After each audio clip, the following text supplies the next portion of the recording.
afternoon sa ating mga Materific 9 learners sa Luzon, Visayas at Mindanao. I'm sure na ready na kayo for our Mathematics 9.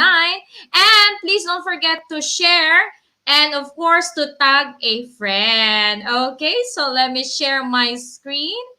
Thank you, Derek. Once again, we are welcome to Itulay Online Tutorial. I'm sure ready na ang ating mga Materific 9 students. Let me read your greetings. Hello, great afternoon from Diamantina National High School. Princess Joy, hi, watching from San Mariano National High School. Deped Isabella. Crystalline Arcera, hello. Nerissa Liquigan, Janelle Pulete from SDO Camarines Norte.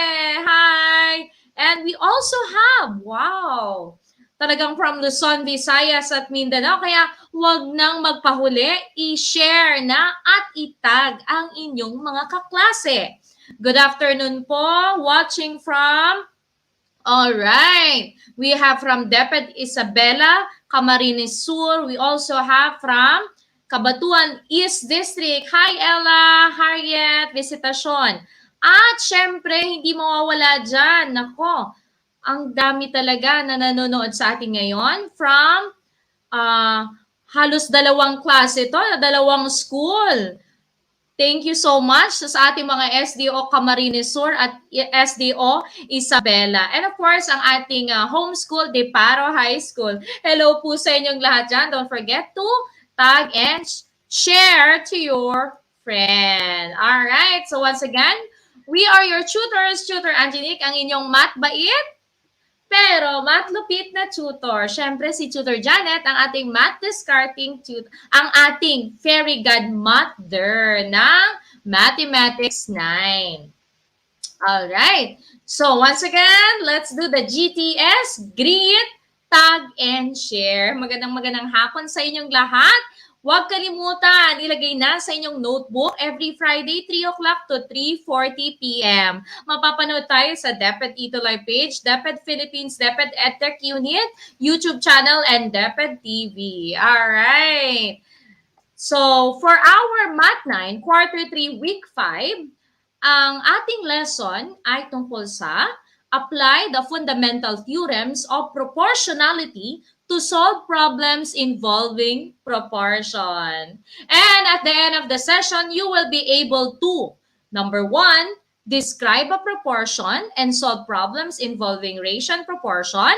And of course, number 2, apply the fundamental theorem of proportionality to solve problems involving proportion. All right. Now, before we start, let's have a pretest.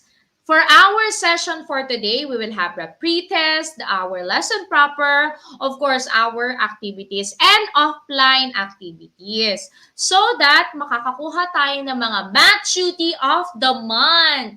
Alright. At syempre, ang ating very supportive schools of the month, of the quarter. So, magbibigay po kami ng recognition. Don't forget to do the offline activity and you can post your activities through our DepEd Itulay group naman. So please don't forget to follow, to join the DepEd Itulay group. Alright, tignan nga natin kung meron ng sumasagot dito. Okay, si Visitasyon, ang sabi niya letter C. So let me read. And of course, answer, number, and letter of the correct answer. Don't forget to write the number, ha? Which among the following fractions is equivalent to the ratio 6:4? Okay, so remember, this is another way to write a ratio, 6:4. So, 6:4 is actually, all right, we can say 6/4 or 3/2. Wow, very good. So marami na ang nakasagot. Banggitin natin. Ayan, so ang pinakamabilis, fastest finger natin, walang iba. Nako. Alright. Dahil parehas ang sagot sa letter C and D, tignan na nga natin. Tama, no? Letter C and D. Okay, so marami naman ang nakatama. Fastest finger natin si Visitasyon, Mika, Princess, pang-apat si Mark Harold, pang-lima si Antoinette Hernandez. Very good. All right, so the correct answer is letter D. And of course, letter C na din. Ayan. All right, so meron tayong dalawang sagot dyan, no? It's the same. Next, in number 2. In a geometry class, there are 9 males and 11 females. What is the ratio of males to the total number of students? Okay? Again, napapansin natin from the choices, this is another way to write a ratio in fraction form. Tama? So, ang tanong natin dito, ratio of males to the total number of students. All right, for number 2. Hello, good afternoon from Luis Fe, LFG, Diamantina National High School. Hi, Isabella. All right, and hello also to Ninya Kate Dalayday from SDO Camarines Sur. Tingnan nga natin kung meron na ang nakasagot. All right, so we have here, okay, so pinag-iisipan pa nilang mabuti. Let's consider the word male. Ratio of males. So, ilan ba ang males natin dito? 9. Ilan ba ang total number of students? You have to add, of course. So, 9 plus 11, that is 20. Therefore, the correct answer is yes. Ang fastest finger natin, tignan nga natin ulit. Ang fastest finger ay si Vina Garing Navarro, Risa May Ano, we have also Karen, Rialyn, and panglima si Princess Manalo. Very good! Ang kagaling naman ng ating mga Math Terrific 9 students. Ayan, at marami pang humahabol. So, that is 9 over 20. Okay, next. Last for our pretest, which among the following is a proportion? Alright, so this is a pretest. Sino na kaya ang nakakaalam ng idea about proportion? Is it A, B, C, or D? Alright, tignan nga natin ulit ang ating mga Math Terrific 9 students. Number 3 na po tayo, ha? Teacher, do we have any tip here?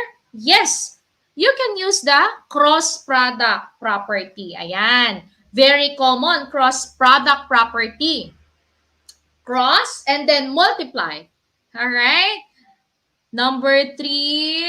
Ayun, may sumasagot na. Once again, when you say proportion, bigyan na natin kayo ng tip. When you say proportion, that means the ratio of the left side is equal to the ratio of the right side. Okay? Alright, medyo double check ka natin. Kasi when we cross-multiply, sandali lang, marami ang sumasagot nito. Now, when we do the cross-product property, 1 times 20 is actually 20.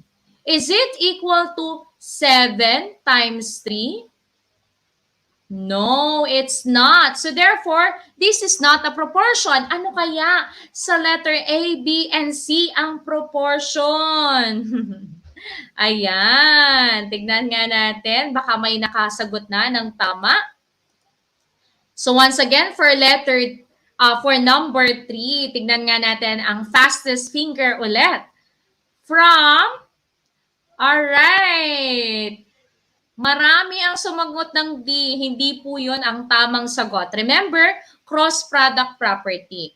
And make sure that the ratio of the left side is equal to the ratio of the right side.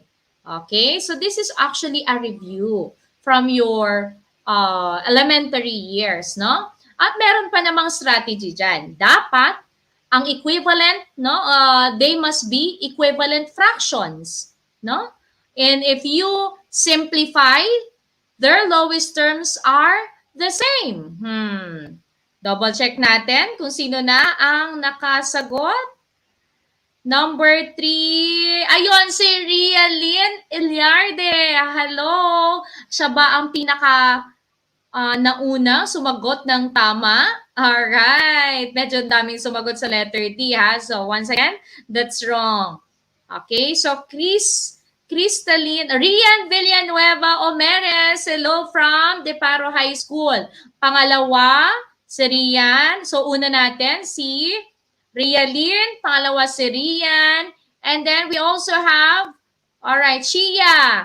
And Maflor, Ivan, at of course, Ermilien. Very good. So, ang tamang sagot ay letter B. Because 3 times 6 is 18. 9 times 2 is 18. Okay?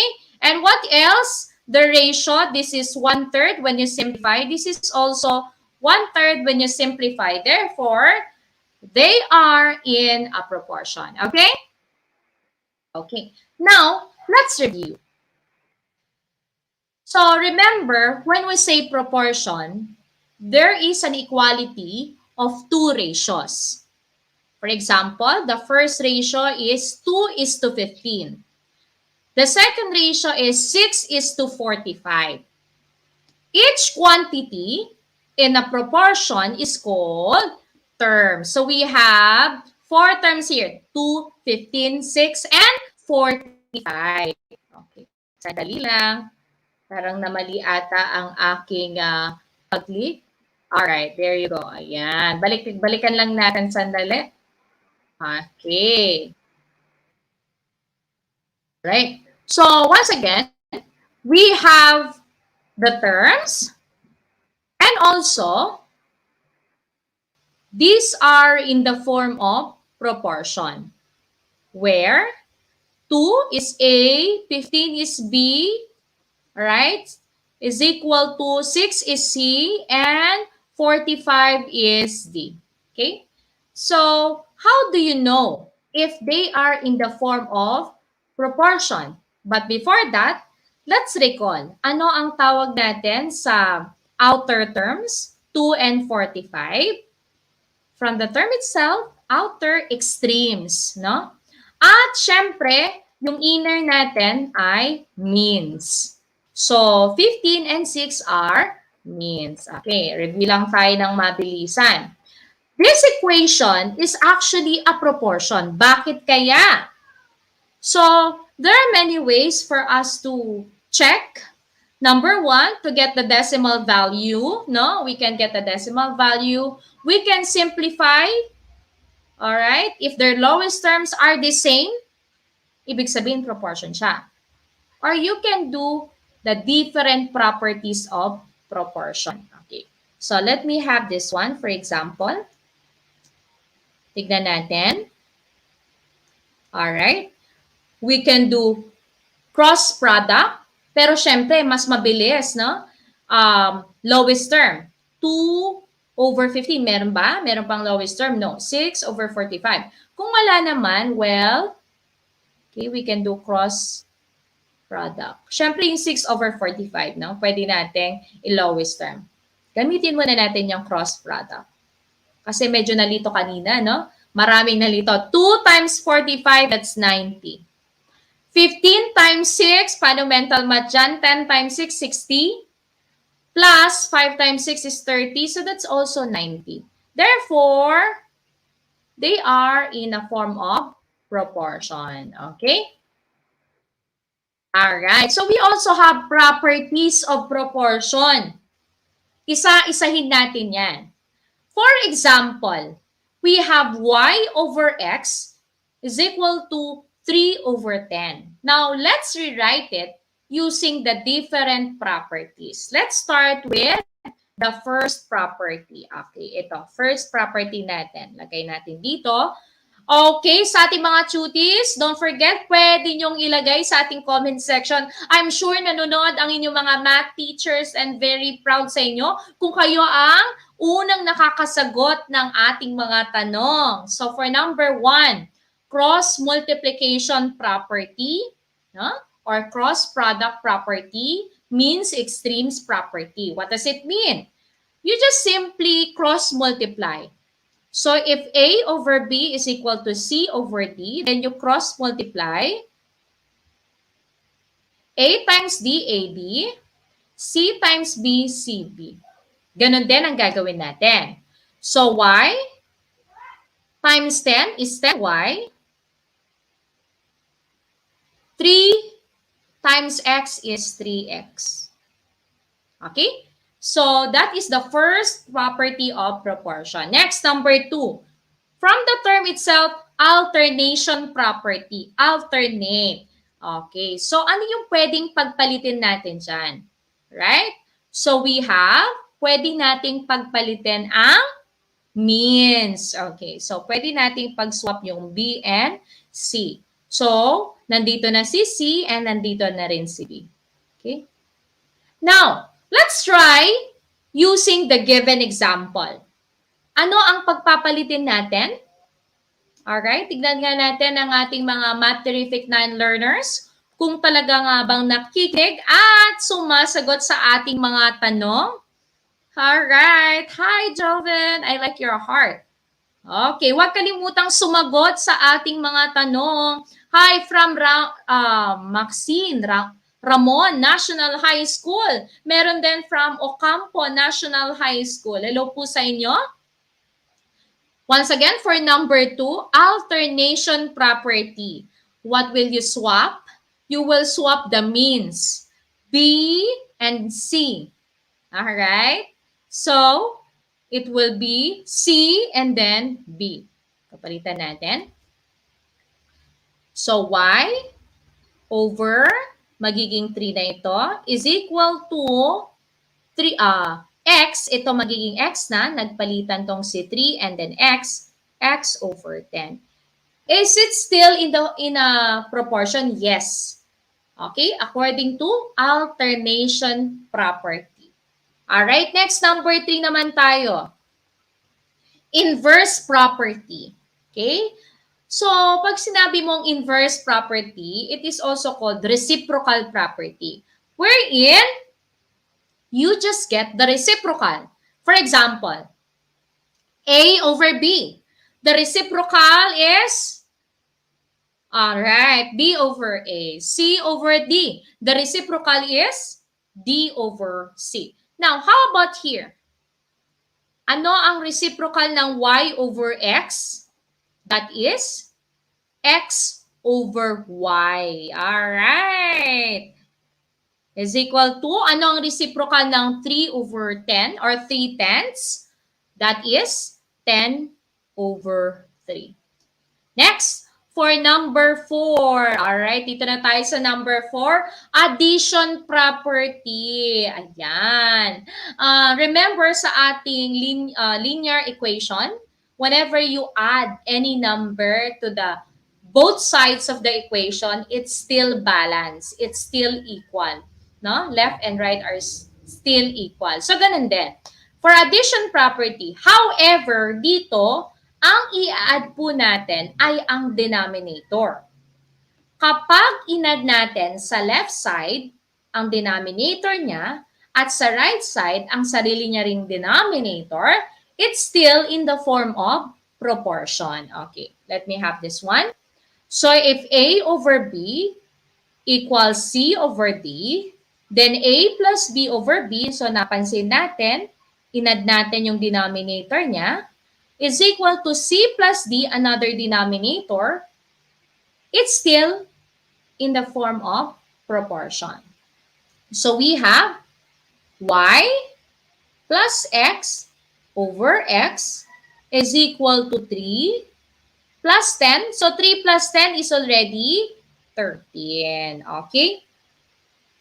Alright, there you go. So 13 over 10. Okay? So is that clear? Remember, hindi po pwedeng maging 0 ang ating mga denominator or it is undefined. Okay? So hindi pwede maging 0. Kaya nga, meron tayong premise dito.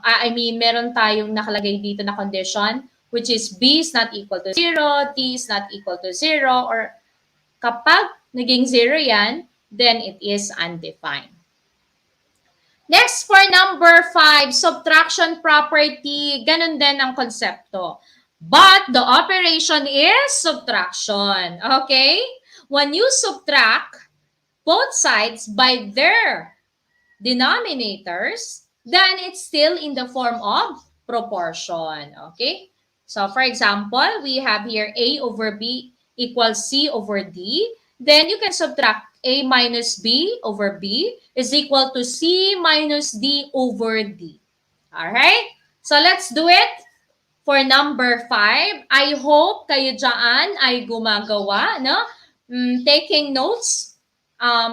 Another thing, bago tayo mag-continue, baka makalimutan ko lang, we have a GC. Pwede po kayong, pwede nyo po kami i-message ni Tutor Janet at i-add namin kayo sa Mathematics 9, no, all over the Philippines GC para naman matulungan namin kayo. Okay? At pipili kami kung halimbawa may questions kayo, nandito lamang kami ni Tutor Janet.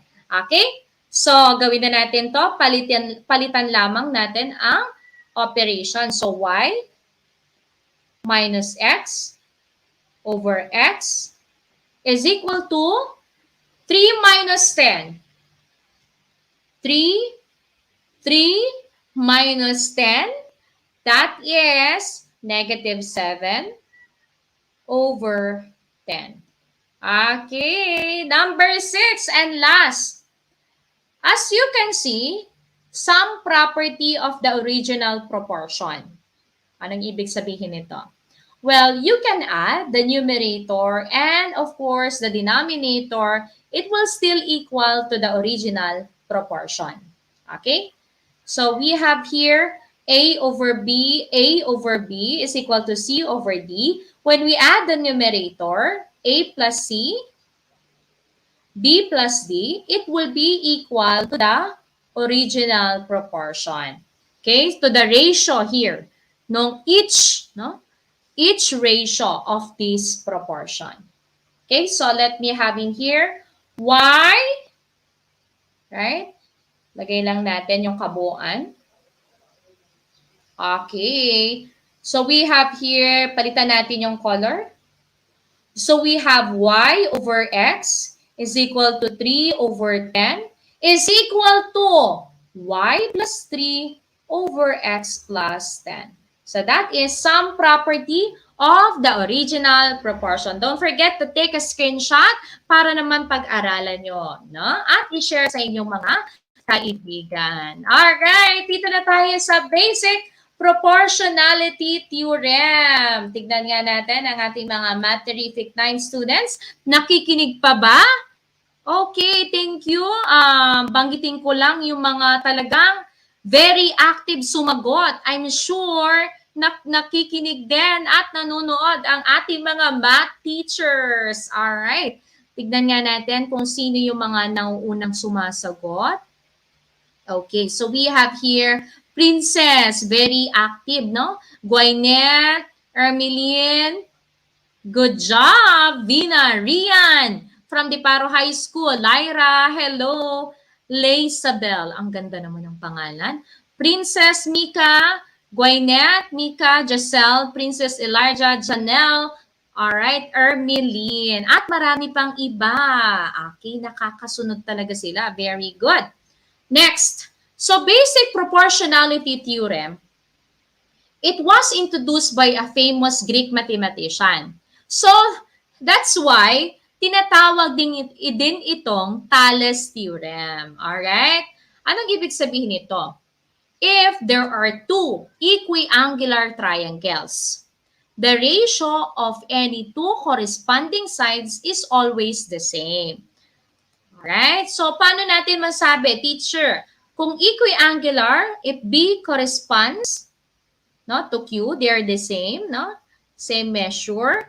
A then, another pair, congruent din sila. Okay, C, this is also congruent to R. Then, therefore, okay, yan. Yan. Lagyan ko lang to ha, para kayo ay hindi malito. Nilagyan ko pa ng iba pang symbol eh. Ayan lang.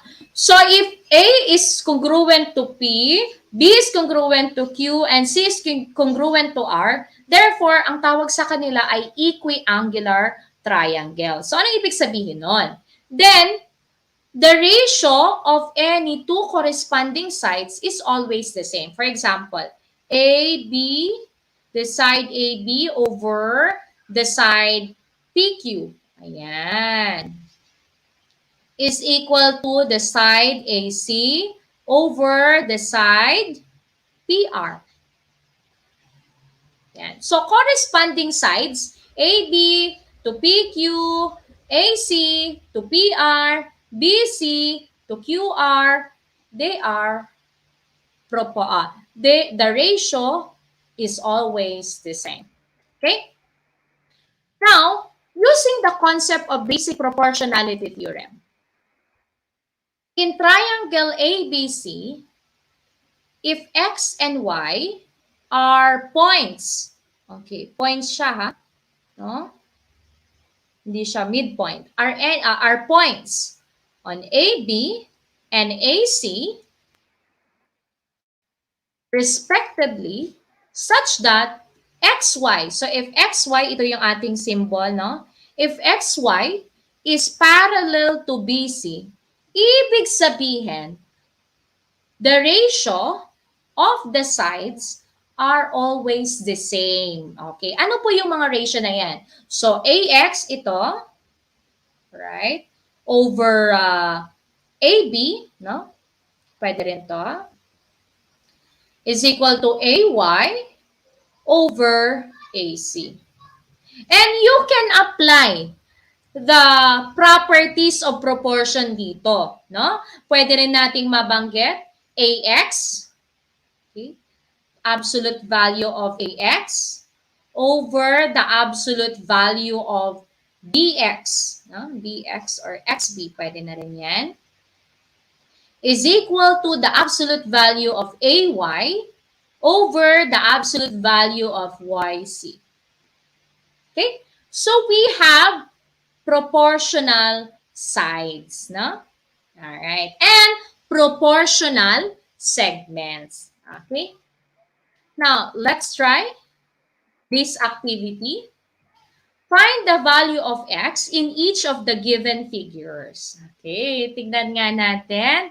Actually, you can use the proportional segments or the proportional sides.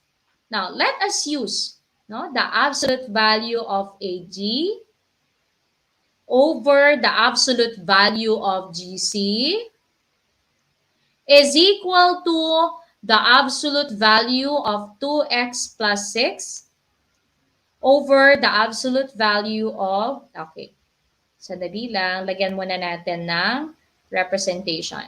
Na-excite si teacher doon. The absolute value of AH over the absolute value of HB. Okay, ayoko ma-HB. Alright? Now, so, ano kaya ang value ng X? You can use, again, the properties of proportion. No? Sometimes they're doing cross product na dito. So marami tayong strategy. Makikita mo to as 10 over 25. Ilagay na po natin 10 over 25 is equal to 2x plus 6 over 55. Alright. Let me check ang ating mga Matherific 9 students kung meron nang nakasagot sa ating activity number 1. Hello, watching from Ramon National High School, Angelina. Wow, my name is Angelique. Alright. Hi, Regina from Deparo High School. We also have from Doña Magdalena, Gapud High School, Penelope. Alright. Sana tama pagkakabigkas ko sa inyong mga name. Harriet, ayun. Face-to-face na ba kayo? Okay. Mika Mercado, kahit face-to-face na tayo, pwede pa rin kayong manood ng Itulay. Dahil, syempre, may lamang ang mas nakakaalam. Diba? Syempre, kapag meron kayong mastery nito, hindi na kayo mahihirapan for the next level and of course, senior high school and college, right? Okay, so habang ako ay naghihintay ng sagot, wow, may sumagot na si Jesselyn Ehe. Alright. Hi, Jesselyn. Taga saan naman si Jesselyn Ehe? Pakisulat kung saan, no? Isulat lang natin kahit ang school and SDO para naman mag-greet natin. Dahil meron na talaga tayong mga very supportive schools. Nandiyan ang hindi mawawala ang Itiagi West District, Diamantina, no? LFG Diamantina. We also have the Paro High School. Meron din tayo bago na to, no? Ocampo National High School. Meron pa kanina. Ramon National High School. We also have Godofredo Reyes Senior National High School. Ayan. So maraming nanonood sa atin. Maraming salamat po. Huwag pong kalimutang itag ang friend. Okay. Ayan. Marami na ang sumagot. Tignan nga natin. Sabi ni Mika, 8. Pangalawa si Mika. Pangatlo si Lyra, 8. Pangapat si Janelle, 8. Vina, ang sagot naman ni Vina ay 8. Ang tamang sagot ay 8. Yes. And once again, all you have to do is to cross multiply. All right? And do algebraic manipulation. So, pakita ko lang ng mabilisan. Teacher, meron bang ibang paraan? Yes.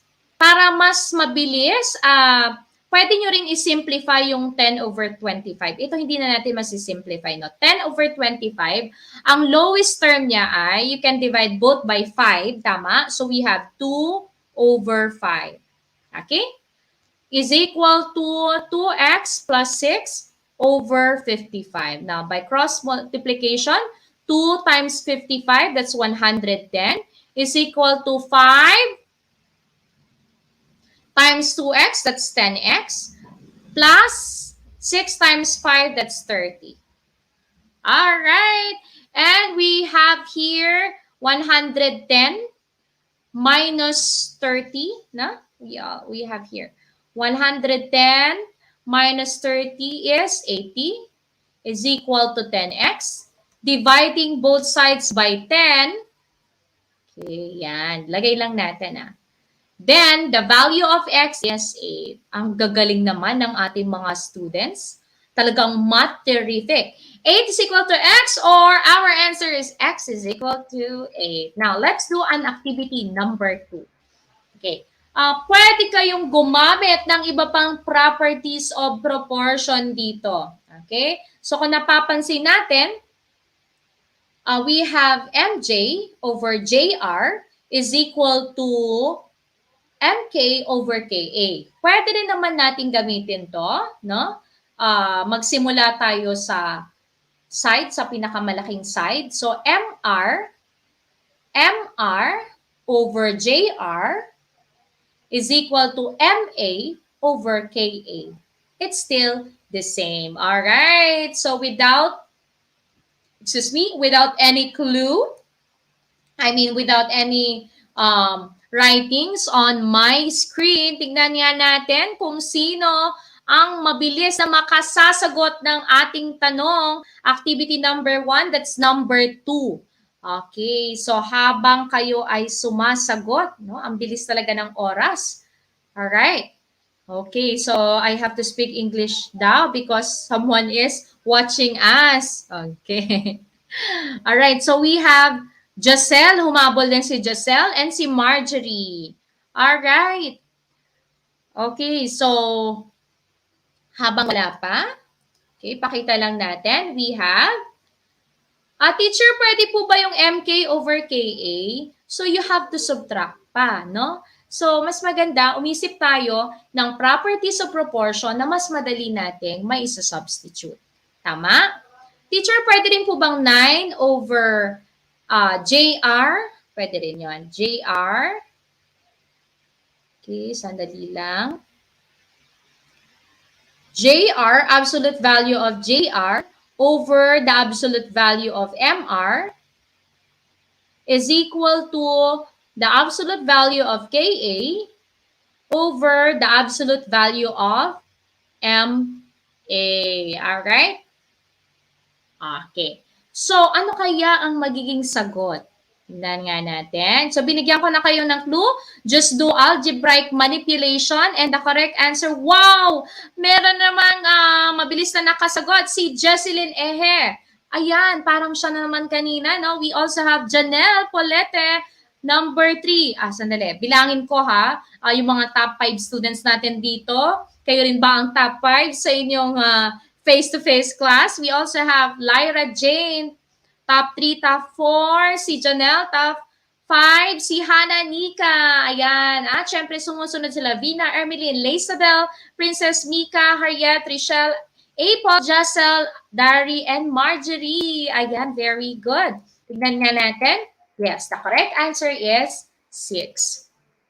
Okay, so let me have the converse of basic proportionality theorem. Remember, if P is Q, then Q is P. Tignan natin kung it's true for the basic proportionality theorem. So let's have this one. In triangle ABC, if X is a point between A and B, and Y is a point between A and C, and if the sides are proportional, therefore, XY is parallel to BC. Ayan. So, mapagpapalit pala natin.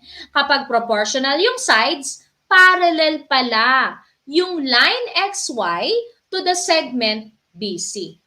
Okay. So, that is the converse. Okay. Let's try this one.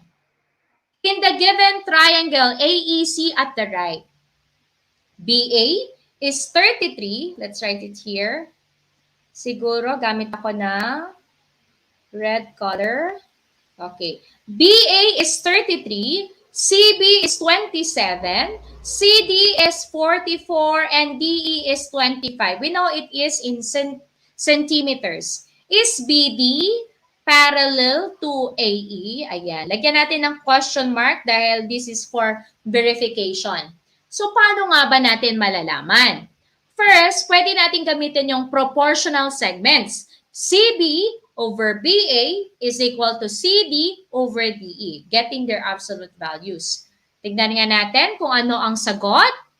Is it parallel? Yes or no? Yes or no lang ang isasagot sa ating comment section. Again? Alright? So, once again, we have here, okay, so marami ang nakasabay dito, no? Si Lyra Jane, Mika Mercado, Teresa Agapay. We also have Dari Mariel. Ayan, ang bilis talaga ng ating oras. Ulitin natin ha, ang converse ng basic proportionality theorem, kapag proportional yung segments, o yung sides ng smaller to the bigger triangle, then parallel yung segment BD to segment AE. Okay? Now, using that, do you think BD, the segment BD is parallel to AE? Okay, yes or no? Yes or no?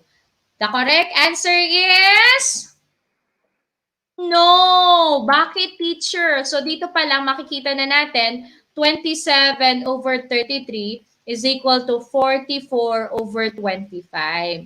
And as you can see, if you get the ratio of this, no?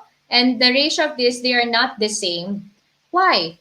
The first one, by observation, the numerator is smaller than the denominator, no? So it's impossible to be equal to the other side, to the right side, because 44 is greater naman sa kanyang denominator. So that's why the answer is no, because their ratio is not the same. Alright, and last activity natin. Ang ilalagay nyo lang ay true or false. So, given the triangle ABC on the right, with segment DE is parallel to segment BC, determine if each of the given proportions is true or false. Gagamitan nyo lamang ng ating properties of proportion. Okay?